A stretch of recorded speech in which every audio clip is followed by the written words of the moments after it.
जैश ए मोहम्मद ने जम्मू कश्मीर में आतंकवादियों के रिक्रूटमेंट यानी भर्ती के नए मॉड्यूल को एक्टिवेट कर दिया है और जैश की इस साजिश में मसूद अजहर को साथ मिला है हाफिज सईद की बहन का।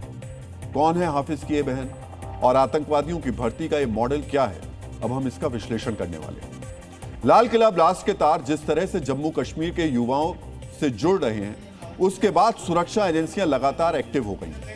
जम्मू कश्मीर की काउंटर इंटेलिजेंस यूनिट यानी CIK आतंकवादियों के मददगारों पर दबिश दे रही है। इसी सिलसिले में CIK ने श्रीनगर, अनंतनाग और कुलगाम सहित घाटी के कई ठिकानों पर तलाशी अभियानों की शुरुआत की। इस छापेमारी में आतंकवादियों के एक नए रिक्रूटमेंट यानी भर्ती मॉडल का पर्दाफाश हुआ है। जांच एजेंसियों ने खुलासा किया है कि कुलगाम का रहने वाला डॉक्टर उमर फारूक भट्ट और उसकी पत्नी जैश ए मोहम्मद के इशारे पर कश्मीर में महिलाओं की भर्ती करने और उन्हें आतंकी नेटवर्क में जोड़ने का काम कर रहे थे। यानी मसूद अजहर कश्मीर में आतंक की बुर्का फोर्स तैयार कर रहा था।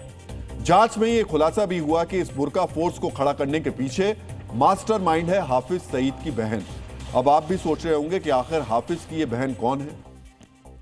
आसिया अंद्राबी।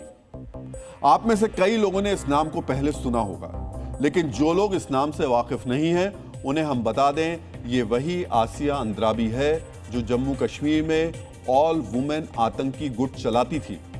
ये वही आसिया अंद्राबी है जो एक वक्त में अलगाववाद की पोस्टर लेडी थी।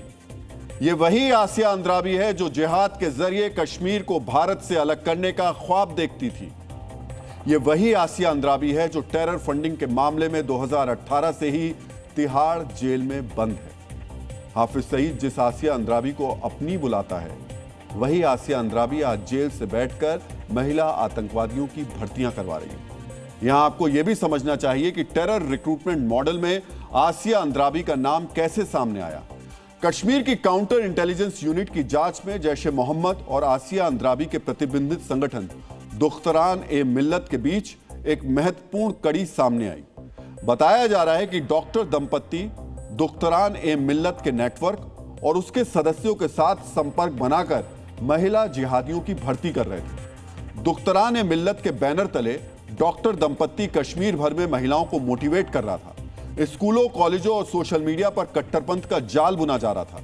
सूत्रों ने बताया है कि अंद्राबी के जेल में होने की वजह से दुख्तरान ए मिल्लत का नेटवर्क छिन्न भिन्न हो रहा था, जिसे दोबारा कायम करने का काम ये डॉक्टर दंपत्ति कर रही थी। CIK एक ऑनलाइन कट्टरपंथी मॉड्यूल की भी जांच कर रहा है जो कथित तौर पर डार्क वेब प्लेटफॉर्म और ओवरग्राउंड वर्कर्स के नेटवर्क के माध्यम से संचालित हो रहा है। जांच में महिलाओं के लिए खासतौर पर तैयार किए गए कट्टरपंथी और जिहादी साहित्य भी मिले हैं। DNA मित्रों, महिलाओं के रिक्रूटमेंट के लिए जैश ने हाफिज की बहन के जिस संगठन को पुनर्जीवित किया, आपको उसके बारे में भी जानना चाहिए, उसके बारे में आपको पता होना चाहिए। दुख्तरान मिल्लत यानी देश की बेटियां, यह नाम सुनने में तो नेक लगता है, लेकिन हकीकत में यह खूंखार महिलाओं का आतंकवादी संगठन है। 1987 में आसिया अंद्राबी ने इसे कश्मीर में स्थापित किया। यह संगठन ऊपरी तौर पर अलगाववादी था, लेकिन अंदर से यह आतंकवादियों के मददगार थे। आसिया अंद्राबी पर जैश ए मोहम्मद और लश्कर-ए-तैयबा से फंडिंग मिलने का आरोप लगे। 2015 में पाकिस्तान के स्वतंत्रता दिवस पर उसने हाफिज की रैली को संबोधित किया था।